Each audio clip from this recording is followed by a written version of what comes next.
తప్పు చేస్తే ప్రోటోకాల్స్ ఉండవు. ప్రజాప్రతినిధులైనా అదే నిబంధన. నేరగాళ్లు భయపడేలా పోలీసింగ్ చేయాలి. బాధ్యతలతో మాత్రమే ఫ్రెండ్లీగా ఉండాలి. ఈ ప్రభుత్వంలో పోలీసులకు స్వేచ్ఛ ఉంటుంది. హోంగార్డుల రోజువారీ వేతనం 1000 రూపాయలకి పెంపు. ప్రమాదవశాత్తు చనిపోతే 5 లక్షల పరిహారం. సైబర్ నేరాలు, డ్రగ్స్ కేసులకు ఫాస్ట్ ట్రాక్ కోర్టులు. పోలీస్ శాఖ వేడుకల్లో ముఖ్యమంత్రి రేవంత్ రెడ్డి వెల్లడి. పోలీస్ శాఖ ఆయుధాల ప్రదర్శనలో తుపాకీని పరిశీలిస్తున్న సీఎం రేవంత్ రెడ్డి గతంలో కూడా తెలంగాణ ఉద్యమంలో మనోడు రైఫిల్ పట్టుకున్నాడు. సో మొత్తానికైతే పెద్ద తుపాకీ పట్టుకున్నాడు ముఖ్యమంత్రి. మంచిగా బాగుంది ఫోటో. సో ఫ్రెండ్లీ పోలీసింగ్ అంటే నేరగాళ్లకు కాదని, బాధ్యతతో మాత్రమే ఫ్రెండ్లీగా ఉండాలని ముఖ్యమంత్రి రేవంత్ రెడ్డి పేర్కొన్నారు. నేరగాళ్లు భయపడేలా పోలీసింగ్ చేయాలని ఆదేశించారు. కబ్జాకోర్లు, కూనీకోర్లు మర్యాద ఇవ్వాల్సిన అవసరం లేదన్నాడు. ఇది మాత్రం వాస్తవం. ఎందుకనంటే లంగల్ దొంగలందరినీ కుర్చీలలో కూర్చునబెట్టుకొని వాళ్ళు చెప్పినట్టు ఇరవై కరెక్ట్ కాదు. లంగల్ దొంగలను కూడా రోకాల బండ్లు ఎక్కేసి తోడుకలు తీస్తేనే కొంత ఏదంటే శాంతి భద్రతల రక్షణ ఉంటుంది. పోలీస్ అని అంటే ఒక భయం ఉంటుంది. ఎందుకంటే బాధితులతో ఫ్రెండ్లీగా ఉండాలి.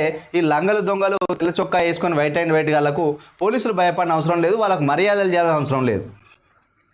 ప్రజాపాలన విజయోత్సవాల్లో భాగంగా హైదరాబాద్ నెక్లెస్ రోడ్లోని హెచ్ఎండిఏ మైదానంలో హోంశాఖ శుక్రవారం నిర్వహించిన వేడుకల్లో సీఎం మాట్లాడారు. సమాజంలో అత్యంత ఎక్కువగా కష్టపడేది, అందరికంటే ఎక్కువ విమర్శలు ఎదుర్కొనేది పోలీసులే. కొద్దిమంది పోలీసుల తీరు మొత్తం శాఖపై విమర్శలకు కారణమవుతుంది. ఈ ప్రభుత్వంలో మీకు స్వేచ్ఛ ఉంటుంది, రాజకీయ ఒత్తిళ్లు ఉండవు. ప్రజాస్వామ్యాన్ని, బాధితులను కాపాడేందుకు దీన్ని వినియోగించాలి.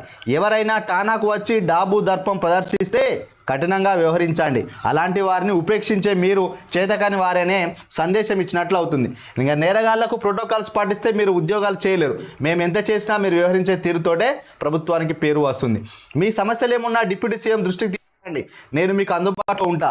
7వ గ్యారంటీగా స్వేచ్ఛ అనేది ఇస్తున్నా. ఏదైతే తెలంగాణలో 6 గ్యారంటీలు ప్రకటించిందో అన్అఫీషియల్గా 7వ గ్యారంటీ స్వేచ్ఛ ఇస్తున్నాడు. అంటే కుట్రలు కుతంత్రాలు లేకుండా, నియంత పోకడలు లేకుండా వాళ్ళకు పూర్తి స్వేచ్ఛ స్వాతంత్రం ఇస్తున్నా అని చెప్పి అంటున్నాడు.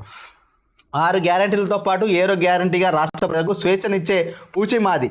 పోలీసు సిబ్బంది ఆనాడు రాజకీయ ఒత్తిడితో విధులు నిర్వహించాల్సి వచ్చేది.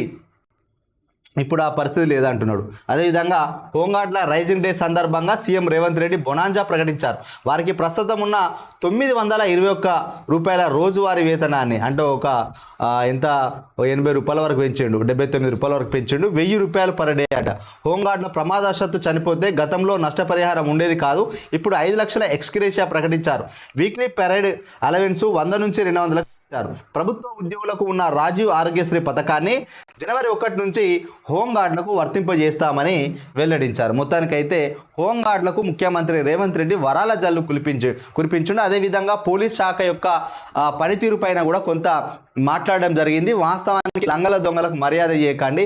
ఎవరైతే బాధితులు ఉంటారో, ప్రజలు ఉంటారో వాళ్లకు ఫ్రెండ్లీ పోలీసింగ్గా ఉండండి.